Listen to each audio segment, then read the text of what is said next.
and welcome to the ASEAN Game. I'm your host, Brian Walters, coming to you from the dulcet lagoons of Phu Quoc in Vietnam before I make the trek up north to Hanoi, where it would be great to stay, but I'm not staying in Hanoi. I'm going over to Viet Tri to take in the 2024 AFF Mitsubishi Electric Cup in person for the first time, a tournament that today's regular guest / co-host, Keesh Sundaresan, is probably talking about hourly at this point, I would guess, Keesh? I mean, not quite hourly, but on a daily basis is definitely starting to dominate the television screens, and all the conversations and all the chat are surrounding the AMAC at the moment. So, yeah, glad to be back on the pod, Ryan. Good to have you back again. Pretty much regular co-host, so things are as they should be. Once again, I mean, I don't even know what the EPL, La Liga. What are these? What are these things? I don't know. What are those acronyms? I only know AMAC, because that's what we're here to talk about. For those of you that don't know, I don't know how you're listening to a podcast called The ASEAN Game. You don't know about AMAC, but in case you don't, first and foremost, welcome. Secondly, just a brief overview of what we're going to be talking about here. This is the 15th edition of the ASEAN Championship, formerly the Tiger Cup. Love that name. Formerly Suzuki Cup, like it less. And now it's the AFF Mitsubishi Electric Cup, but like Tiger Cup. Oh, let's get that back. Also, side note, before I get into this is a tangent from the off. Can we get beer sponsors back in football? Well, like, I want more Carlsberg shirts, and like, I want a Budweiser crown on some kids. That'll be slightly tricky in Malaysia. But Just Malaysia used to have a past where there were cigarette sponsors, and to this day, right? I to this day, some of the best looking kids we've ever seen in Malaysian football all had the big Dunhill in the middle, and they were, my favorite Perak jersey from where I come from has, it's a classic mid-90s jersey with a Dunhill on it. I miss those days. I really, really do. They're good. I mean, technically in Thailand, they're not beer sponsors. That's for Leo's water that they offer. Yeah. Their mineral water. Yeah. Not their fermented mineral water that has a little bit of alcohol in it. So there are workarounds. Just give me more of those kits. Anyway, there won't be any sponsors in this national team tournament. Let me get myself back on track here. Speaking of Thailand, they are the winningest side in this tournament with 7 titles. They are back-to-back defending champs. Probably one of the favorites. We'll get into that in a bit. And this is broken into 2 groups of 5 where they will play a round robin, each playing 2 home and 2 away. Let there be hubs again in the future for those of us working this tournament. For now, that's how it goes. And the top 2 sides from each group will advance into the semifinals. In Group A, we have Cambodia, Malaysia, Singapore, Thailand, and Timor-Leste. In Group B, we have Indonesia, Laos, Myanmar, Philippines, and Vietnam. So now that we've got the logistics out of the way, that's what it's going to look like. Keesh, let's dive right in. Let's talk about some of the key matchups here, because this tournament, I wish it happened a little bit more fast and furious. It does take a little while with all those home and aways that we have, but we do have some pretty tasty matchups in here that I like the way the schedule is set up for this, because the tournament, it's going to kick off on the 8th, and these really, really crunch meaningful fixtures are going to happen after the teams have had a couple of games. So the first one that I've highlighted here, it's on the 14th of December. It's Thailand versus Malaysia. Just a little bit of history between these sides in this tournament. And this is one where you have to believe that the winner is going to be getting through the group here. So I guess 2 questions for you here. What do Malaysia have to do to win this one? And that would be considered an upset, right? Yeah, at this stage, I think it will be considered an upset. It's all about trying to remain compact, because with the Thais, the one thing that we've learned to accept and expect out of them is, regardless of who comes in or out, the style of play is almost similar. They attempt to play the same way, which is keeping the ball on the ground. They're very comfortable in possession.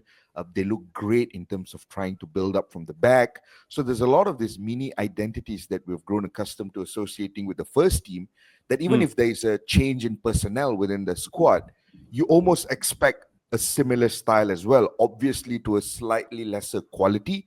But I don't think it'll be smart of Malaysia to underestimate or underrate the Thais in any way whatsoever. I know a lot of Malaysian fans, picked up a little bit of optimism after Thailand's draw against Laos in the last international break, because in the same window, Malaysia beat Laos 3-1. So there was a lot of Malaysian fans going, "Oh, if this is the Thai team playing at the AMAC, perhaps we could get one over them." But it's a different game altogether at the AMAC.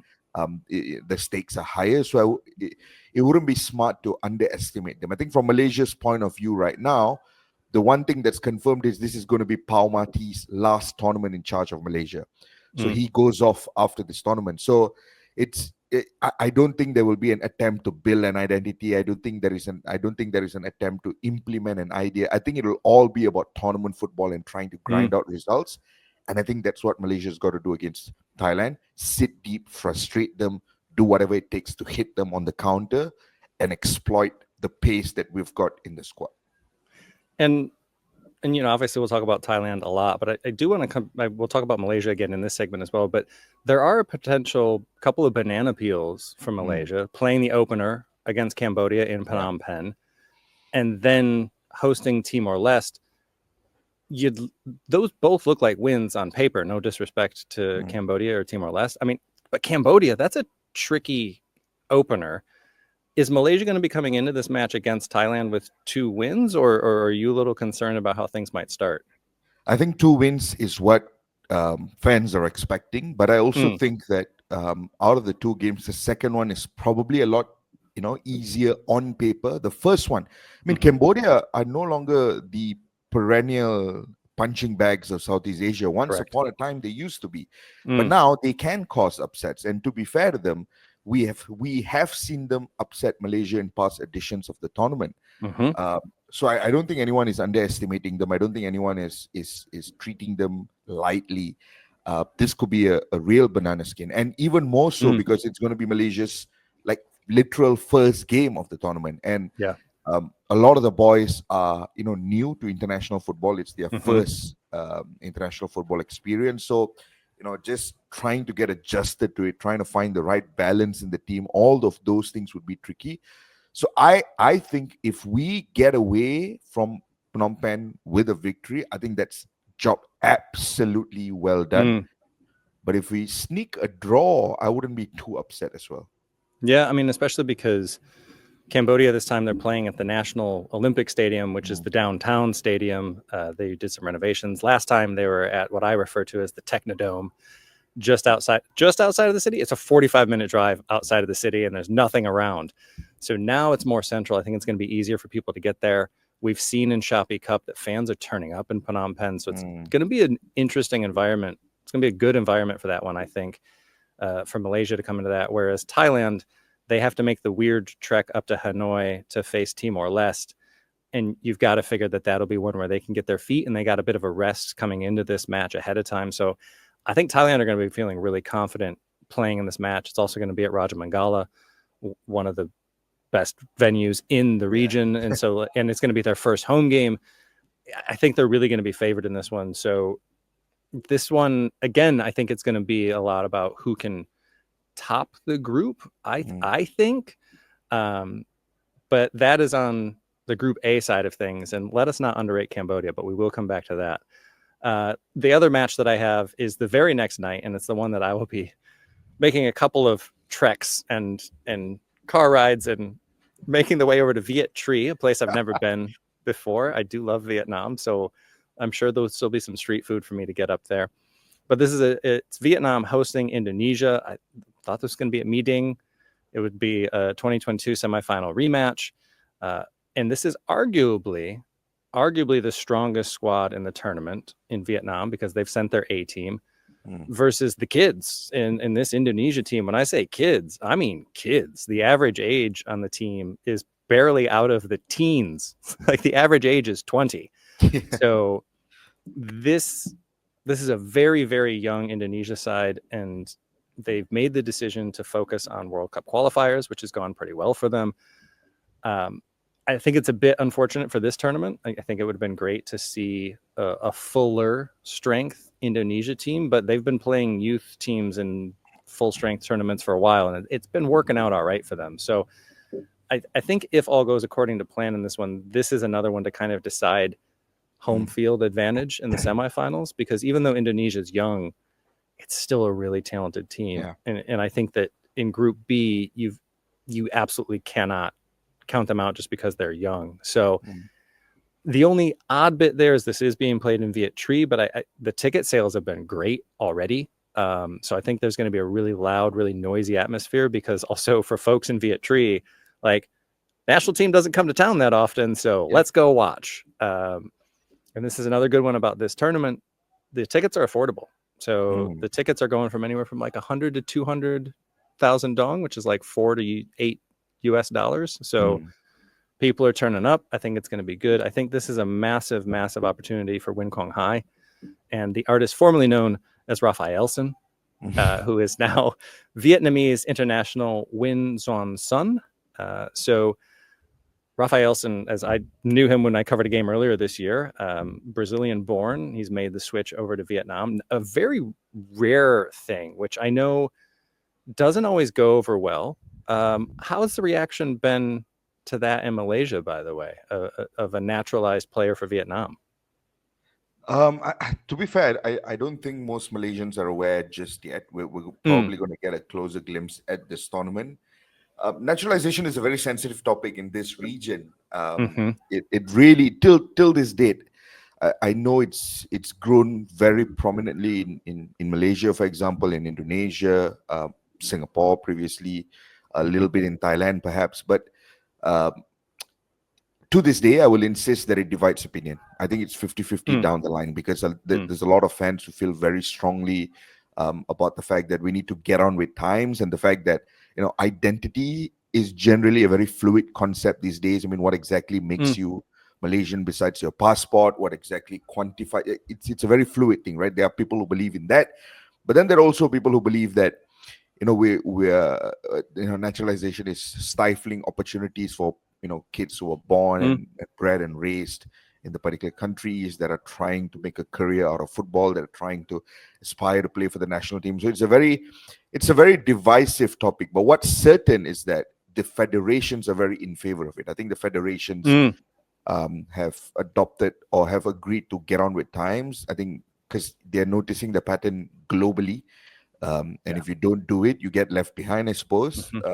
So I expect it to become even more prominent in the next weeks, months, and even years ahead within Southeast Asia.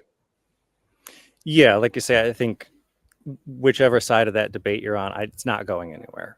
Yeah. Especially, like you say, like we're talking about Indonesia in this match, and we're saying that this is kind of their B team, because, you know, Indonesia has gone full on getting heritage players, which like, I'll just go, I don't care. I'll go, I'm in favor of it, you know, especially with a lot of these Indonesian players, their mom, their dad, their grandma, their grandpa, somebody in their direct lineage is from Indonesia. So, I mean, I think when it comes to identity and who you are and which country you want to represent, I think for a lot of these Indonesian guys, I just have absolutely no issue. The artist formerly known as Raphaelson's a very different approach. I'm very curious to see how it plays out, and I think that this is going to be a key match to see how he fits into the attack. So a big pressure game for Vietnam here as well, and one where Indonesia's, I don't know, they're kind of playing with house money in this whole tournament, right? Because it's like, we sent the kids. Whereas I think before the squad came out, it was like, this is Indonesia's tournament to win. But now they're like, nah, we want to go to the World Cup, so we're going to send the kids for this one. So it's kind of like, any result they get, it's like, cool, our kids can hang with the senior level in the region.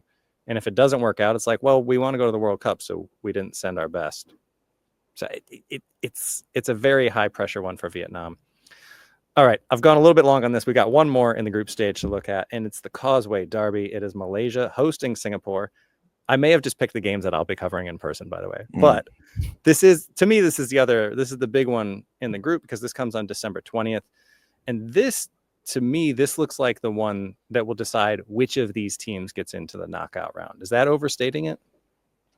No, I think it's pretty fair. I think at this point, if you were to ask me, reasonably, I would probably put the Thais as the favorites to win the group, and then it comes up to a battle of who follows them. And I think and that's what makes the scheduling of this game really, really interesting, because it's towards the tail end, and it makes it a do or die, almost like a mini cup final itself. So this one is really going to decide the final outcome of it. And if the trajectory of the group stage goes as we expect it to go, then uh, the mo- the crowd momentum would probably be hitting a peak by the time this game Mhm. is played. So I expect the Bukit Jalil Stadium to be in crazy mood ahead of this game. Well, it'll be my first time being on the ground at Bukit Jalil. I'll be Mm. behind one of the goals for this game. So please, everybody come out. Everybody. I want to see Yeah. that stadium full from the ground. I had a lot of fun at the rest in peace AFC Cup final a couple of years ago, but like I Mm. want to see this bad boy full without stadium scaffolding behind one of the goals. Yeah. But I think really though, I bring all that up for a selfish reason, sure, but also because I think this is going to be a really good one. Again, if you're new to the tournament, you haven't seen it before, or if you're just thinking like, this one's not going to be that great. No, this is a Mm. derby match. It's going to be in a magnificent stadium. The atmosphere is going to be fun. I think this is going to be a really, really good game. And again, I like the way the schedule is working out here, where there are a couple of interesting games to start things, but then towards the tail end here, it's really crunch time for these Yeah. teams. So it's going to be an interesting watch in that way. And again, we've talked about the rosters. Boy, that's my American side coming out. The rosters, Roster. Yeah. the rosters that are going to be in the locker room. We've talked about the squads that will be coming out of the dressing room. We've talked a lot about that. So yeah, okay. So some of the big names aren't here, but I think there are still a lot of really, really Mm. interesting players Yeah. in this tournament. So who are one or two of the guys that you would recommend folks keep an eye on? There's a boy in the Indonesian team by the name of Arhan Kaka. Hmm. Just a few days ago, we had the pleasure of having Indonesian player, mixed heritage player by the name of Ezra Walian down here in KL, and we had a chat with him. And we were asking him about players within the, not necessarily the mixed heritage boys or the naturalized boys, but boys that are born bred in the Indonesian system, who are amongst the names that have genuinely caught his attention. And he brought up this name, Arhan Kaka, who's a 17-year-old kid, by the way, playing for Persis Solo, which Hmm. is a team that's now coached by a certain Malaysian by the name of Dato Ong Kim Mm-hmm. Sui. Mm-hmm. So Arhan Kaka is the absolute talent to keep an eye on this Mm-hmm. in this particular Indonesian team. There was another boy that I was hoping that we would see again on the international team. He also plays for the same team, Persis Solo, which is Ramadan Sananta, previously Mm-hmm. a part of the Indonesian team as well. But for some reason, I don't think he made the squad. I'm not sure. But Arhan Kaka is part of the squad. And I'm really, really looking forward to him. He's really young. He's energetic. He's really skillful. I don't know how much of game time he gets, but I hope he does get a bit of game time to showcase his abilities on the pitch. So I'm interested to see Arhan Kaka.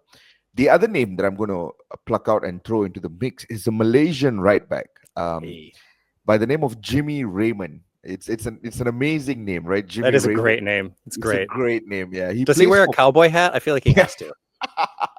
He he should. plays for Kuching City, which is a relatively Mm-hmm. small team in the Malaysian league. He's Sarawakian, so he's East Malaysian. He's from Borneo. And it's been a while since Malaysia have had a consistent player from Borneo that has been a part of the national team like year in year out. I think the last was a guy by the name of Joseph Kalangti in the mid 2010s. He was probably one of the best players from Sarawak that we've ever seen. Really, really good. So in a very weird way, Sarawakians have always wanted to see one of their own don Mm. the Malaysian team more frequently. And a bunch of us in Malaysia, some of my friends, some of my colleagues, shout out Chun Hang Aiman, we've all been banging on the drum, like when is Jimmy Raymond going to get his chance? When is Jimmy? Because he's been absolutely incredible in the domestic scene. Mm. Really, really good. He bombs up and down the flank. He's got so much of energy to offer. Really energetic. So he's finally in the squad. And as it stands, he seems to be the only right back in the squad, which is a bit odd. But Mm. from our point of view, being the only right back in the squad means that you are going to play, right? So Yeah. we're really excited to see Jimmy Raymond on the pitch because I think he's a phenomenal player, and I think he's definitely one to keep an eye on. I mean, I love a right back as a lifelong right back, big fan. But also, I think it's a great point that you bring up about watching the flanks for Malaysia as well, because especially against Thailand, like you're saying, you got to be compact, and that overlapping run is going to be amazingly important. So, really, really interesting to keep an eye on him. And also, just, yeah, like Jimmy, if you're listening and you don't have an aesthetic, you don't have a look yet, consider a cowboy hat. Yeah, I'm I just, think he's got like a classic. I don't know what you call that hairstyle. It's a bit of like a mullet. I think you got to oh boy, Google him up to see what his oh hairstyle boy. is like. Yeah, so he's a bit. He's a character. I really really love the guy. Outstanding. Outstanding. And yeah, as far as Kaká goes, by the way, he'll be playing at home because the group stage matches are going to be in Persis Solo's stadium. They're not going to be in Jakarta. They won't be at GBK until maybe the semifinals. Nothing's confirmed. Welcome to Southeast Asia, ladies and gentlemen. This is how things work around here. Get used to it. Speaking of the way things work, things will be working very differently for Thailand this time. I don't know how we've managed to get this far into it, but Thailand will be playing without Chanathip, Tiratan, and Tirsan.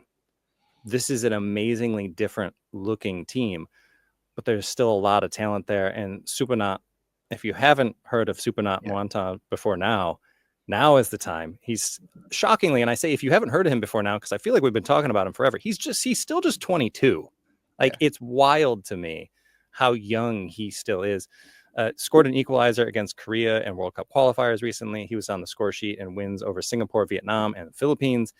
And he is going to be the focal point of this attack. Again, I think in 22, there were so many great Tiratan to Tirsan cross goal. Like, we've seen it for years and years and years. And it's a beautiful thing to watch. That's not going to happen this time. So I think Supanat, this is a great opportunity for him to really step up, for this whole next generation to really step up, because what does Thailand look like without those guys in there? And I think he has an opportunity to really cement his name in Thai football as that guy. So he's one to watch. Another one to watch is Marcelino Ferdinand. Aside from having one of the most iconic photos already, sitting down in the chair behind the A boards and everybody huddled. Oh, it's such a great shot from when he scored against, and people might have heard of the team, Saudi Arabia. They're decent at football. I don't know if you've seen them play at all. I don't know if Argentina's seen them play, but they're pretty good. And he scored in that win for Indonesia against them. And he is just an absolute joy to watch. Plays for Oxford United. And it's to me, it's massive for him to be involved in this squad, because again, there were a lot of question marks of who's going to be in the Indonesia side, who's not. Getting Marcelino Ferdinand in this tournament is just a massive, massive coup. It's a massive win for Indonesia. And he's just a joy to watch. And I won't go too long. I always have to mention Lim Pisat for Cambodia, because I love what Phnom Penh Crown are doing domestically. He's a very, very talented winger for them. And like you were saying, Cambodia, they've sneakily been rising up. And and we'll get into Darkhorses later. I wouldn't be shocked if they surprised some folks in this tournament. I'll leave it there for now. And I'll just say with Lim Pisat, he's got 5 goals and what's been a really stunning domestic campaign for Phnom Penh Crown, where they've yet to lose a game. They've only drawn once, and that was against Visaka. Like it's not like, I know we always talk about JDT domestically in Malaysia.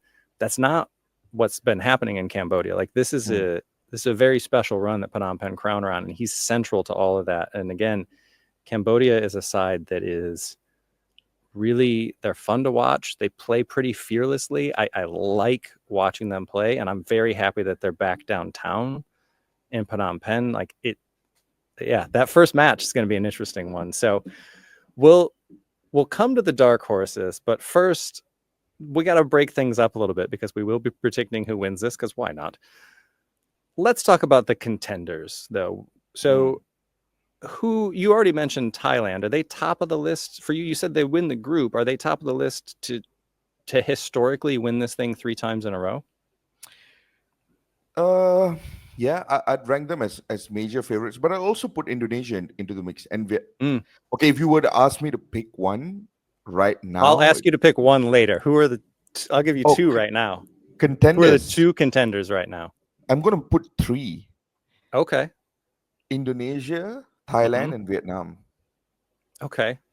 Yeah. We're going to have very similar notes on this one. You go Yeah, ahead. because I mean, Thailand, yeah, they've just got a historical reputation, a historical Yeah. identity of playing. So regardless Yeah. of who comes in and out, they attempt to play football the same way. When it comes to Indonesia, I know people will say that, oh, but this is the Indonesian team that doesn't have a lot of the naturalized boys. No, but it's also got a lot of the really good local based players and a Mm, lot of the really good young boys. I mean, we mm, haven't mentioned Hoki Charaka, we haven't mentioned um, Arhan Fikri, another boy in the middle of the mm. park. We talked about Marcelinho Ferdinand, and bear in mind, Rafa Strike is going to be a part of the team Yes. as well Yep. from Brisbane. Asnawi is going to be there. Hmm. Pratama is going to be there. So it's a really really good team, Mm, and momentum is with Indonesia at the moment, and it's a mm. very powerful thing. This momentum is a very powerful thing, right? And it's sometimes when you carry it into a tournament, football, it can just drag you across the line. So I would put Indonesia right up there as well. But the reason I also mentioned Vietnam is because it feels like Vietnam are just clamoring for something at the moment. They're just Yeah. desperately Yeah. trying to hold on to something because ever since Park Hang-seo left the team, they've gone through ups and downs. They're Hmm. trying to reclaim the identity that once made them, an incredibly fearsome team within the region.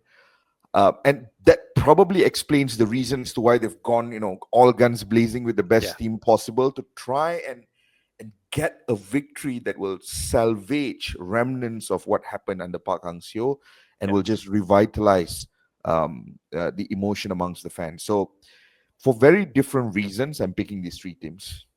I have the exact same three on my list. Mm, And I think it'd be tough to look past any of them. I think it means more.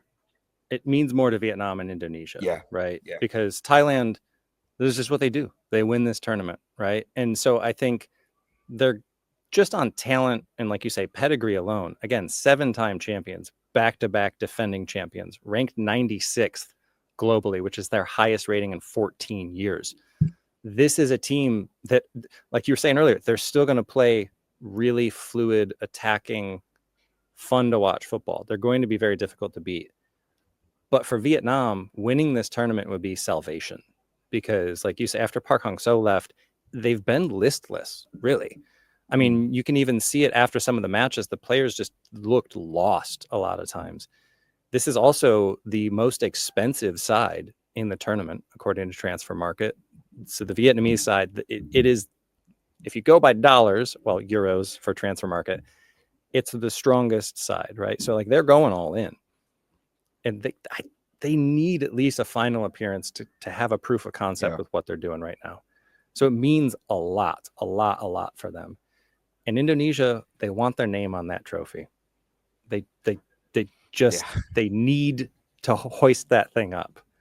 So I think those are definitely the three. But I think when it comes down to the old cliche of who's going to want it more, I think for Vietnam and Indonesia, it just means Mm, so much. And for yeah, Thailand, yeah, you want to win everything that's put in front of you, but you won it 7 times and you won it back to back. And it's a transitional phase for Thailand as well. So I think for them, they'll get into the knockout round. But even if they get knocked out in the semifinal, fine. I don't mm. think that, like, that's not crisis mode at that point, right? It's very much a time of transition.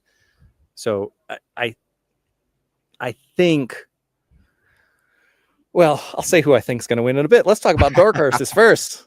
Let's Yeah. talk about Darkhorses first. So we've hinted at it a bit. Mm, Who's the team or teams? Who are the sides that you think are a little bit off the radar, but mm. might even sneak into that semifinal? I think Malaysia. Um, Okay. Malaysia dark horses, not just for semifinals, but I think a potential dark horse to win the whole thing as well. Get To go all in. the way, only because I was having this conversation with a few colleagues where there is a sense of excitement about this Malaysian team because it's going to be Mhm. the final iteration of what we know to be of the current Malaysian national football team era, because there is a new era on the horizon right after this. Mhm. After this tournament wraps up, it's going to be a new coaching setup. There's going to be a new national team unit spearheaded by His Royal Highness the Crown Prince of Johor. Some fresh faces being brought in for on the management side of it as well. Um, Players as well we might see a lot of new faces. So this is going to be the final iteration of the current national team era, and it's going out in a fun way because there's Mhm. also a lot of changes in the setup because JDT have not released all their big guns. Selangor have not Exactly. released a lot of their big guns too. Terengganu have not released a lot of their big guns too. Safawi, Akia are not part of the team. Mhm. So there's a lot of changes in the setup, and as a result, there's a bunch of real exciting names in it. One of which is Fergus Tierney, who plays in Mhm. Chonburi. Mhm. I'm a big fan of Fergus Tierney, Yes. I even thought that Malaysia should have brought him as a wildcard option to the Asia Cup back in January because Mm. he offers something very different. He's raw, he's very unorthodox, he presses a lot. You can hear a bit of a dogs at the back there, right? Look, man, I'm in the wild. Yeah, All right. they're getting excited at the mention of Fergus Tierney as well. They're like, That's the amount, he was great that's at the amount of U23s. Bring him street in. cred.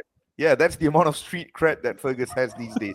But he's absolutely incredible. He's very energetic. He runs, he presses, he's relentless.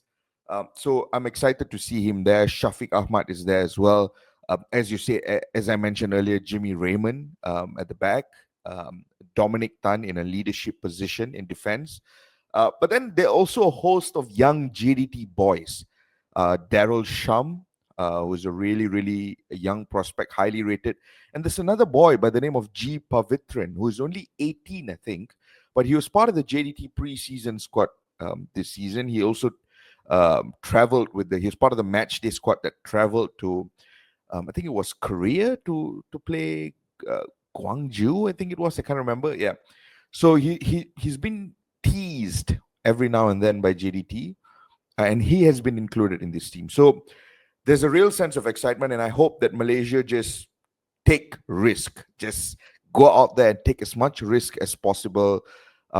Zero pressure, attempt to just be an absolute element of chaos. And I think in that way, Malaysia have an opportunity to be a real dark horse in the tournament.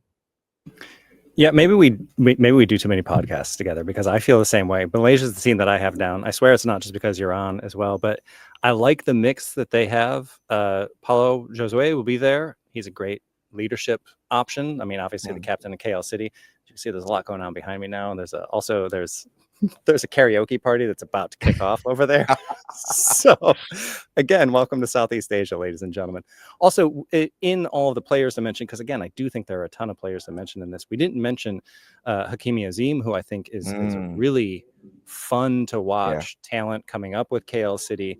I spent some time in KL, got in with the KL City boys, and like you were saying before, it's a very infectious squad. And I think they're going to be bringing that to the national team. And I think, look, we joke around about Real Madrid winning with the power of friendship. I think that's what Malaysia's got going on in this one. Like, I think kind of like I was saying with Indonesia playing with house money of like, we're sending the kids, whatever happens, happens. I feel the same way about Malaysia in this one of like, we don't really have a lot to lose. So let's just go out there and win. And like you say, you get into that semifinal, you get a semifinal at Bukit Jalil. Boy, that's a nice advantage. Obviously it'll be home and away. But like I just, and also as somebody that's going to be based in KL for most of this tournament, be great if I could just stay there and keep making my trips to Bukit Jalil. It'd be great. I'd love that. Yeah. And then I can eat at all the restaurants that I like as well. But with the karaoke party about to happen, with the dogs getting ready to bark again, this is very much the universe telling me I need to wrap this up. So let's get into the predictions here. Keesh, I'm going to start with you. Who do you think is going to win this? I'm going to go for Vietnam. Okay. I'm just picking Vietnam because I think there is a real sense of desire compared to every other team in Southeast Asia at the moment. There is a real element of desperation about attempting to retain some form of success to make up for their struggles in the last 12-18 months or so, and the fact that they've sent a full squad, and some of these boys are boys that have been that have played in these tournaments multiple times, that have got bags of experience in this region. So I'm picking Vietnam to make life really, really difficult and frustrating for everyone. And I think they're gonna go all the way and potentially win it by a very fine margin. Yeah. A fine margin over. I mean, look, I do agree with you. I do think it's going to be Vietnam. Things are picking up around here as well. I think it'll be Vietnam. But just for the sake of the pod, I'll go ahead and say Indonesia. I think it's going to be Vietnam. That's who I'm putting first. But I like the way Indonesia's approaching this. But I also would not be surprised seeing Thailand do it just on pedigree and seeing Malaysia maybe sneak up there. But my official answer will be Vietnam. And I'll say, for the sake of the pod, just for disagreement's sake, Indonesia. But again, the universe is telling me to get out of here. But before we get out of here, if folks want to keep up on Malaysian football, you have a somewhat still new podcast, the Malaysian Football Pod. People can find that where? They can find it on Spotify, Apple Podcasts, or if you're in Malaysia, if you have access to, there's an app called the Shock app, SYOK. So if you can find it, it's also there, but it's probably a lot easier to just get it on Spotify and Apple Podcasts. And it is a really great listen. Too much JDT. No, kidding. Every time I listen, I feel like, and whenever you guys talk about JDT, you're like, I'm sorry, I know we talk about JDT all the time. They're a big team. You're going to have to talk about them. You can't run away from them. They play the most amount of games as well. Yeah. I love the tactical breakdown, also a little bit of banter. It is a really good listen. I highly, highly recommend it. And it's a fun league to pay attention to in the national team. So throughout the tournament, if you want a very Malaysian perspective, that is a place to go. And also do definitely stay tuned into the Asian game. The one, the only, the man, the myth, the legend, Scott McIntyre will be joining our ranks. He's going to be on ground throughout the region. He's going to be in Phnom Penh for that opener. I will be heading over to Viet Tri. I'll be in KL. He's going to be going to Central Java instead of Jakarta for this one. He'll be all over the place, so we'll be all over. And speaking of things being all over, I think it's time for these folks behind me to get some lunch. So until next time, from Phu Quoc, it's bye for now.